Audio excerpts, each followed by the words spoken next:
এদিকে ধস বিধ্বস্ত ভেনাটে রাজ্যের 242 জন পরিযায়ী শ্রমিক আটকে রয়েছেন এমনটাই জানা যাচ্ছে। রাজ্য যোগাযোগ করতে পেরেছে 155 জনের সঙ্গে। এই সম্পর্কে আরো বিস্তারিত জানতে কথা বলে নেব। আমাদের সঙ্গে রয়েছেন প্রতিনিধি আশাবুল হোসেন। আশাবুল, রাজ্যের মূলত কোন কোন জেলা থেকে এই শ্রমিকরা গিয়েছিলেন এবং তাদের রাজ্যে ফিরে আনার জন্য প্রশাসনের তরফ থেকে ঠিক কি ব্যবস্থা নেওয়া হয়েছে, কি খবর রয়েছে তোমার কাছে? দেখো মাধুরী, বিধানসভায় আজকে শ্রমমন্ত্রী মলয় ঘটক তিনি জানিয়েছেন যে আলিপুরদুয়ার, জলপাইগুড়ি, দার্জিলিং, পূর্ব এবং পশ্চিম মেদিনীপুর, মুর্শিদাবাদ ও বীরভূমের যে পরিযায়ী শ্রমিক যারা আটকে রয়েছেন ওয়েনাডে, তার মধ্যে 242 জন পরিযায়ী শ্রমিক তারা আটকে রয়েছেন এবং 155 জনের সঙ্গে ইতিমধ্যেই রাজ্য প্রশাসন যোগাযোগ করতে পেরেছে। এবং মলয় ঘটক তিনি আশা প্রকাশ করেছেন যে আজকে রাতের মধ্যে বাকিদের সঙ্গে যোগাযোগ করা সম্ভব হবে এবং রাজ্য প্রশাসনের তরফে ইতিমধ্যেই যাদের খোঁজ পাওয়া গেছে, যাদের সঙ্গে রাজ্যে যোগাযোগ করতে পেরেছে, তাদের রাজ্যে ফিরিয়ে আনার ব্যাপারে ইতিমধ্যেই উদ্যোগ শুরু হয়েছে। এবং তুমি জানো যে আজকেই তৃণমূলের তরফ থেকে দলের 2 সাংসদ সুস্মিতা দেব এবং সাকেত গোখলে তাদেরও ওয়েনাডে পাঠানো হয়েছে, আর কিছুক্ষণের মধ্যেই তারা সেখানে পৌঁছে যাবে। ফলে মনে করা হচ্ছে যে তাদের পক্ষ থেকেও একটা রিপোর্ট দলকে দেওয়া হবে এবং তার পরিপ্রেক্ষিতে আরও প্রয়োজনীয় ব্যবস্থা সেখানে রাজ্য সরকার গ্রহণ করতে পারে। মমতা বন্দ্যোপাধ্যায় তিনি ইতিমধ্যেই ওয়েনাডের যে বিপর্যস্ত পরিবারগুলোর তার পাশে সরকার রয়েছে এই বার্তা তিনি দিয়েছেন, সমাজ মাধ্যমে গতকালই দিয়েছেন তিনি।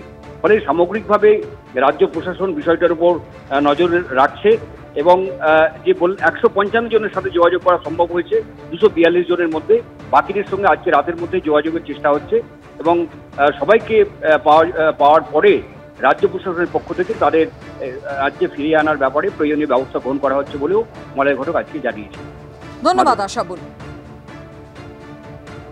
এদিকে কেরলের ভেনাডে আপনাদের যেমনটা ছবি দেখাচ্ছিলাম, এখনো উদ্ধার কাজ চলছে, মৃত্যু মিছিল অব্যাহত। আজকের ঠিক কি পরিস্থিতি সেই ছবি তুলে ধরেছেন আমাদের প্রতিনিধি পার্থপ্রতিম ঘোষ।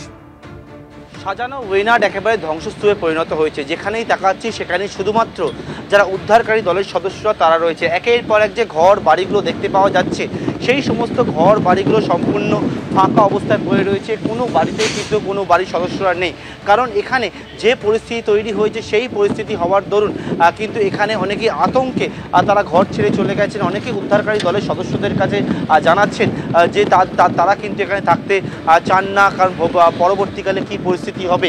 কারণ একেবারে রাত্রিবেলা, গভীর রাত্রিবেলা যে স্মৃতি, সেই স্মৃতি বারবার তাদের সামনে চলে আসছে এবং সেক্ষেত্রে যে পরিমাণে জল এবং ওপর থেকে যে মাটি নামতে শুরু করে, এই সুন্দর সাজানো এলাকা কার্যত একেবারে ধ্বংসস্তূপে পরিণত হয়েছে। প্রকৃতির যে রুদ্র রূপ এবং সেই রুদ্র রূপে এই যে কেরালা এলাকা, সেই কেরালা এলাকা একেবারে সম্পূর্ণভাবে ক্ষতিগ্রস্ত হয়ে গেছে।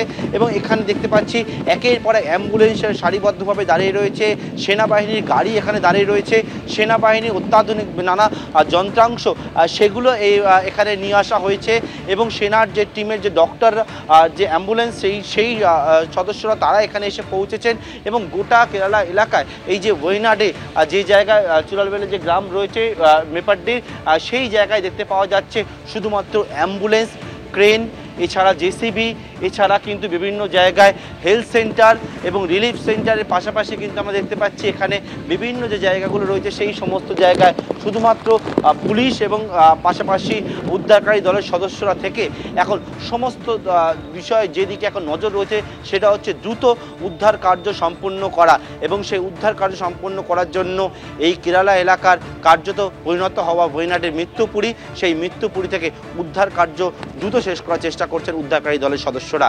ক্যামেরায় শ্যামল জানার সঙ্গে পার্থপ্রতিম ঘোষ, এবিপি আনন্দ, কেরালা।